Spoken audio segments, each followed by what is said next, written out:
क्या भगवान हमारी प्रार्थना सुनते हैं? जब भी भगवान से कोई प्रार्थना की जाए तो ध्यान में रखनी चाहिए कई बातें। और कैसे सुनते हैं भगवान हमारी प्रार्थना, इस वीडियो में हम जानेंगे। तो इतनी महत्वपूर्ण जानकारी के लिए वीडियो को एक लाइक जरूर करें और ऐसी ही रोचक वीडियोस के लिए चैनल को सब्सक्राइब करना ना भूलें। जब संसार के समक्ष झुककर हम कुछ मांगते हैं तो वो प्रार्थना नहीं, सहज निवेदन होता है। लेकिन जब यही निवेदन संसार से परे परमात्मा को मनाने के लिए हो तो वो प्रार्थना बन जाता है।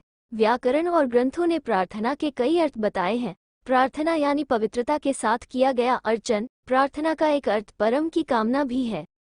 जब मनुष्य संसार की धारा को छोड़ परमात्मा की ओर उल्टा चल दे, समझो मन में प्रार्थना घट गई।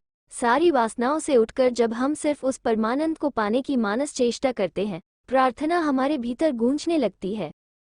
प्रार्थना मंत्रों का उच्चारण मात्र नहीं है, मन की आवाज है जो परमात्मा तक पहुंचनी है। अगर मन में नहीं है तो वो मात्र शब्द और छंद भर है। प्रार्थना का उत्स हृदय है। हम अगर उसको मन से नहीं पुकारेंगे तो आवाज पहुंचेगी ही नहीं। उस तक बात पहुंचानी है तो मुख बंद कीजिए, हृदय से बोलिए, वो मन की सुनता है, मुख की नहीं। प्रार्थना का पहला कायदा है, वासना से परे हो जाएं। संतों ने कहा है, वासना जिसका एक नाम ऐशना भी है, जो 3 तरह की होती है, पुत्रेशना, वित्तेशना और लोकेशना। संतान की कामना, धन की कामना और ख्याति की कामना। जब मनुष्य इन सब से ऊपर उठकर सिर्फ परम तत्व को पाने के लिए परमात्मा के सामने खड़ा होता है, प्रार्थना तभी घटती है। उस परम को पाने की चाह हमारे भीतर गूंजते हर शब्द को मंत्र बना देती है। वहाँ मंत्र गौण हो जाते हैं, हर अक्षर मंत्र हो जाता है।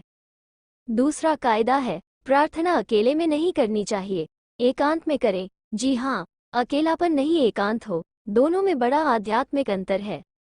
अकेलापन अवसाद को जन्म देता, क्योंकि इंसान संसार से तो विमुख हुआ है लेकिन परमात्मा के सम्मुख नहीं गया। एकांत का अर्थ है आप बाहरी आवरण में अकेले हैं लेकिन भीतर परमात्मा साथ है। संसार से वैराग और परमात्मा से अनुराग एकांत को जन्म देता है। जब एकांत हो जाए, आप अकेले हैं लेकिन भीतर परमात्मा का प्रेम आ गया है, तो समझिए आपके जीवन में एकांत आ गया है। इसलिए अकेलेपन को पहले एकांत में बदलिए, फिर प्रार्थना स्वतः जन्म लेगी। प्रार्थना का तीसरा कायदा, इसमें परमात्मा से सिर्फ उसी की मांग हो। प्रार्थना सांसारिक सुखों के लिए मंदिरों में अर्जियां लगाने को नहीं कहते। जब परमात्मा से उसी को मांग लिया जाए, अपने जीवन में उसके पदार्पण की मांग हो, वो प्रार्थना है। इसलिए अगर आप प्रार्थना में सुख मांगते हैं तो सुख आएगा, लेकिन ईश्वर खुद को आपके जीवन में नहीं उतारेगा।